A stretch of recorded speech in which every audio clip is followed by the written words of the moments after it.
Hello everyone, EB Banuelos here with the EB Group. In this short video, we're going to talk about a buyer consultation. When you start the process of purchasing a property, it is important for you to understand the process step by step so you can work along with your real estate agent. Many of the times we think that if we go online and Google some information, that is enough for us to go through the whole process, but in reality, it's good to create that relationship while understanding what the process is of purchasing a property step by step. When you sit with that real estate agent, that person who's going to help you through the process of purchasing your next home. It's a big investment, a lot of money involved. It's a huge step on your side. You're buying a property is a big investment in reality, so it's good for you to understand, the ins and outs and what's going to be along the process. So if you end up working with us, EB Banuelos and our team in the EB Group, we always do a home buyer consultation, right? We want to make sure that along the process we are on the same page and we understand that this is maybe the first time for you to do it.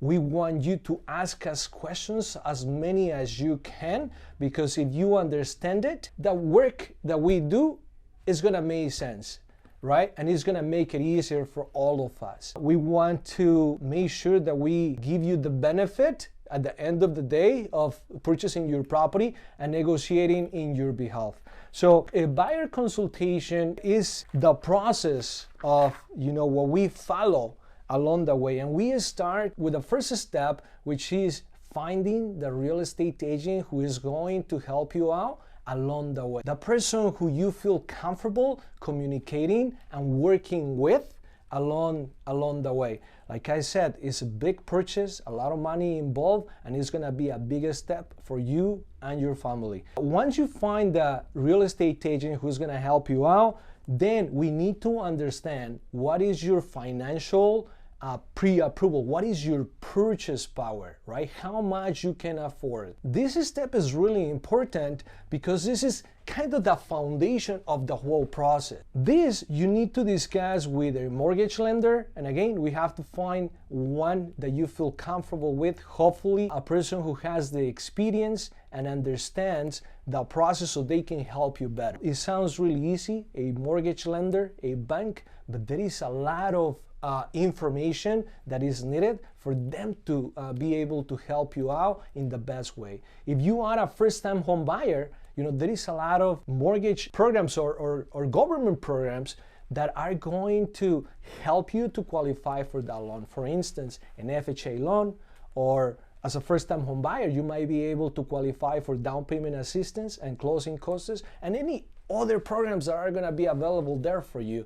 We depend on location too, but I'm going to leave that part of the process for a mortgage lender to explain that to you step by step. We don't do the mortgage loans ourselves. We stick to what's related to real estate, and that's what we're going to be helping you out with. So the financial pre-approval, in order for you to get the financial pre-approval, you need to provide documentation to the mortgage lender or the bank. Documentation like the last 2 years of taxes, last 2 months or 3 months of bank statements that shows how much you have for the down payment and closing costs and any other expenses that are involved in the process. Also, you will need proof of income. It could be the last 2 or 3 months of pay stubs from your work, or checks the proof that you are getting your income, from your work, or anything that is going to prove that you are getting that income that is needed for you to purchase your next home. A copy of your driver license or government picture ID and your social security number card. When it comes to a copy of the driver license or government picture ID and your social security number card, the bank is very picky about it, so they want a clear picture of it. Once we provide all this documentation to the lender is going to work with you, and they will be able to tell you how much your purchase power. Once you know how much you can afford, then it's time for you to go into the market and then check on those properties that are within your pre-approval. One key point here, or something that is really important for you to know, is that your pre-approval might be $1 million.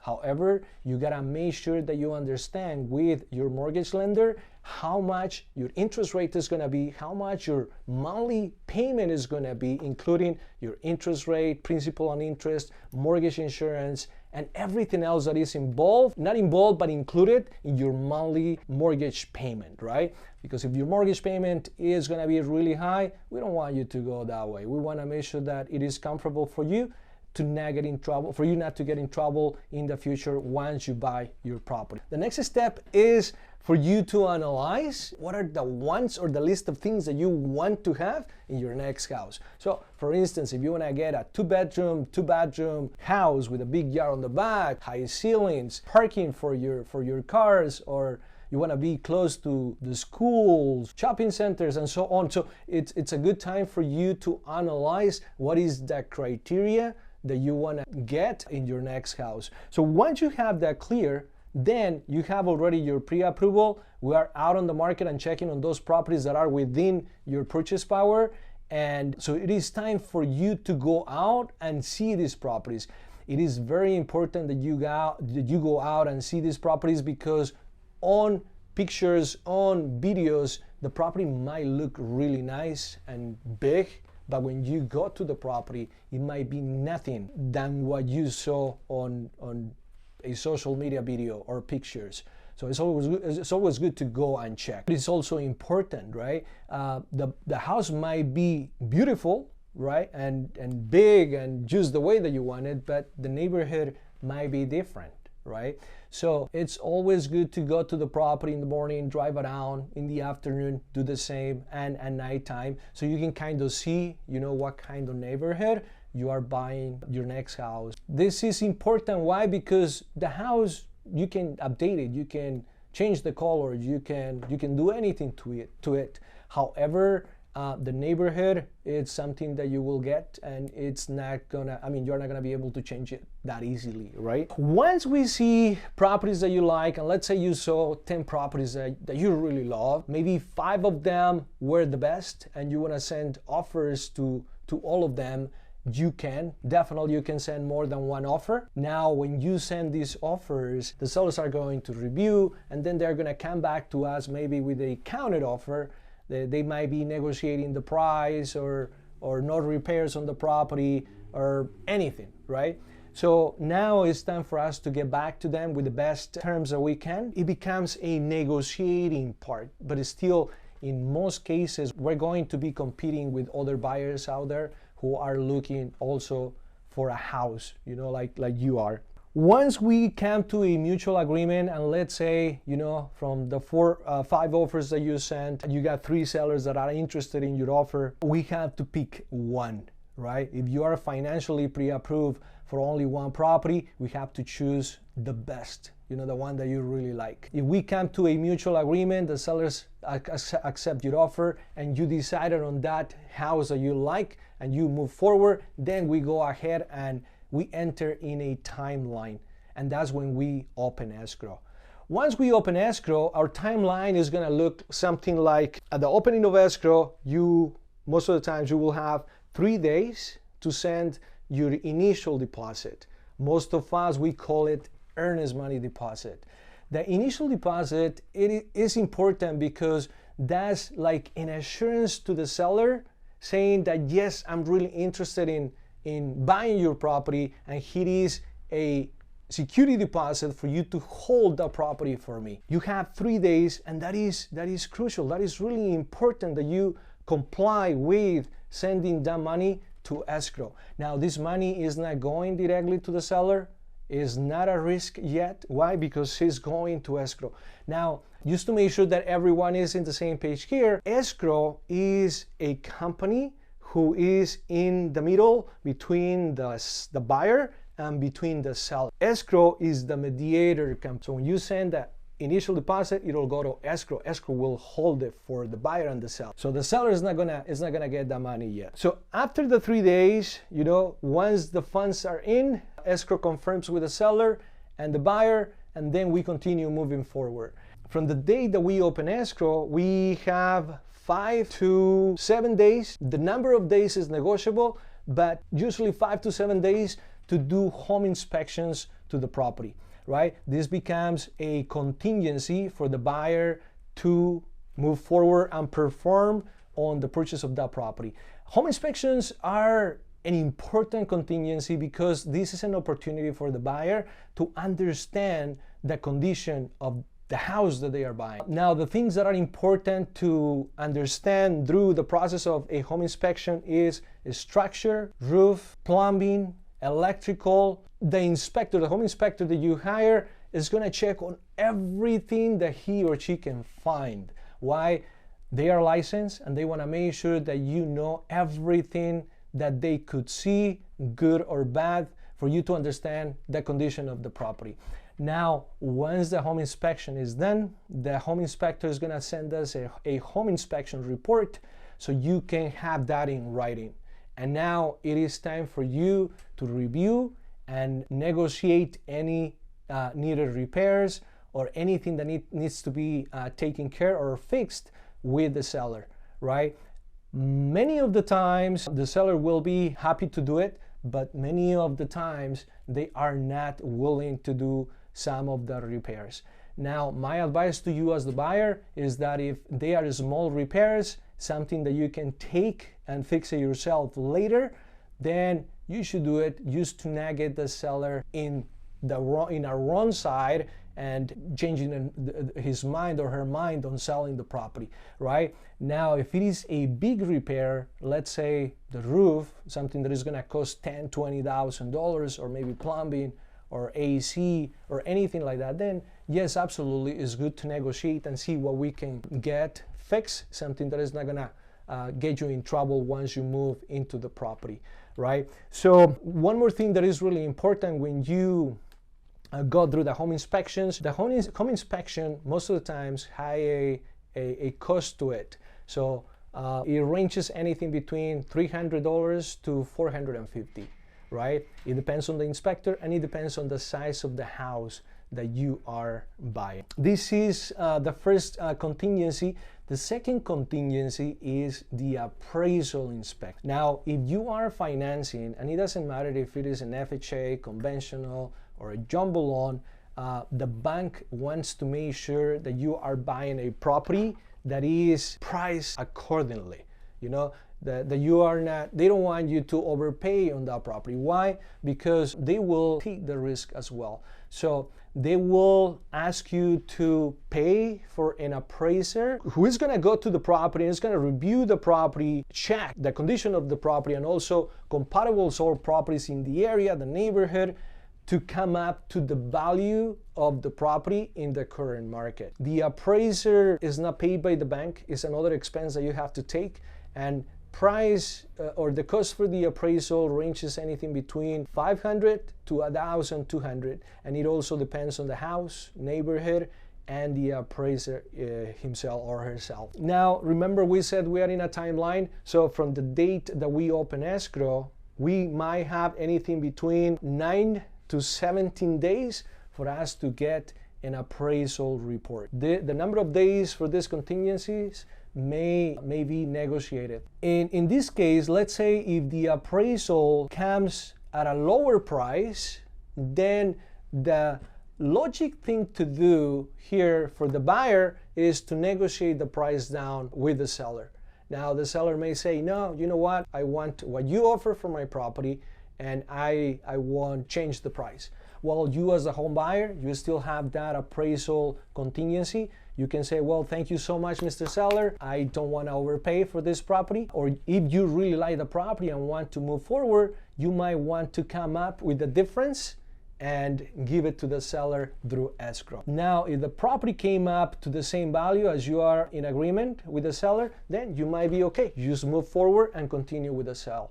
Now, in another note, if the property comes at a higher value, let's say you are in escrow of $500,000, but the property came and appraised at $510,000, then you're good. You have $10,000 in equity automatically in the property. That's a good thing for you. Now, do you need to disclose the appraisal report to the seller? It's completely up to you as the buyer. You pay for that report. So if you consider to be necessary to share the appraisal report with the seller, then you can do so. If you decide on not to share that appraisal report with the seller, then it's completely up to you. And the third contingency is the mortgage loan approval. This is huge. This is really important for you as the buyer to understand. We already talked about the home inspection contingency, appraisal contingency, and now we are in the mortgage loan contingency. These contingencies are created to protect you, right? Let's go back a little bit. So home inspection contingency, if anything is wrong with the property and you didn't negotiate it before you remove that contingency, then you cannot go back and renegotiate with the seller because you already took that contingency out of the game. So it's a contingency is like a little shield protecting you. If you take that off, means you cannot use that to protect yourself anymore. Same thing with the appraisal contingency. If the property came in at a lower price than what you're offering to purchase the property, and then you remove the contingency, you cannot negotiate the price on the property to the seller anymore. So same thing here with a mortgage loan approval. With the mortgage loan approval, we depend on the bank and on you as well, because you have to provide documentation to the lender, for the lender to get the full loan approval for you to purchase the property, right? So the fastest that you are providing the documentation that the bank is asking you, the faster the lender is going to work to get that pre-approval. I think I should say the full approval of your mortgage loan to get it quicker. There is a process that the bank is going to do, and it seems to be too much sometimes because they're going to ask you for a lot of documentation and proof of your income in the last minute before they fully approve your loan. So just be aware of that. Keep in mind that you have to be careful with paperwork as your bank statements. You have to keep them in order and not make too much movement of your monies, because every penny that you move out of your bank account to another bank account, the bank might ask you why. Your income, they will check your income the last minute before they fully approve your loan. So make sure you don't quit your job so your income is the same. Make sure you don't spend your savings. Make sure you don't affect your credit score in any way. So protect that as much as you can and work with the bank, even though it seems too much of what they will be asking you for, but try to provide it as soon as you can, and work with the lender, right? Because at the end of the day, you depend on them for them to give you the money to purchase that property. In many cases, some clients keep their savings in cash in their house. Keep in mind that cash cannot be used for the purchase of a property. The lender wants the money to be in the bank for at least 1 month. They have rules and regulations that they have to follow. So just understand that you have to keep the money in the bank, right? And communicate with the lender. Ask the lender and your real estate agent so you make sure that you are doing the things that are going to help you to fully perform and execute on the purchase of your property. So the mortgage loan approval is the third contingency here. So before we remove the mortgage loan contingency, we want to make sure that your mortgage loan is fully approved. If we don't have confirmation from the bank that you don't have any conditions, my advice to you as a home buyer is don't remove the mortgage loan contingency, because if you do, and if you are not able to perform the purchase of the property, then you will put at risk your initial deposit, right? Because all this time and all this effort that the seller put on waiting for you to purchase the property, it's time that the seller is losing as well. So they might come back to you and say, okay, Mr. Buyer, you're not able to purchase my property, so then I have to cover all the damages that you caused in the meantime, since you were not able to perform, and they will go and take the money or some of this money that you put in escrow at the beginning when you open it, as a security deposit, right? So if everything is good and the bank confirmed that your loan is being fully approved and no conditions, then we go ahead and remove the mortgage loan contingency. Another contingency that many of the times some of our clients oversee is the preliminary title report, making sure that title is clean and that there is no liens against your property.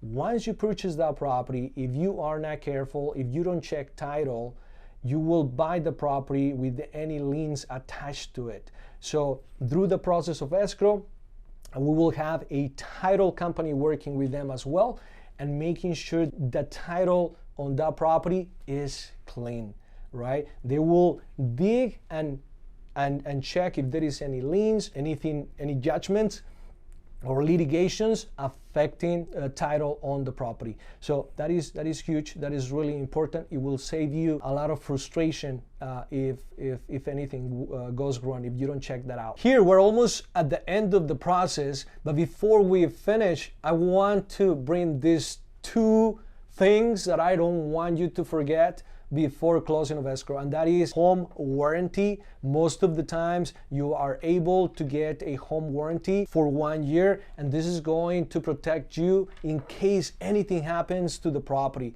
Let's say if you have a plumbing issue, or if you are buying the property with appliances and the appliances break a month or 2 months later or anytime through the year, you can use that home warranty to fix it at a small fee. Most of the times it's like $75 to $85 for the technician to come over, or the person who is going to repair that issue to come over.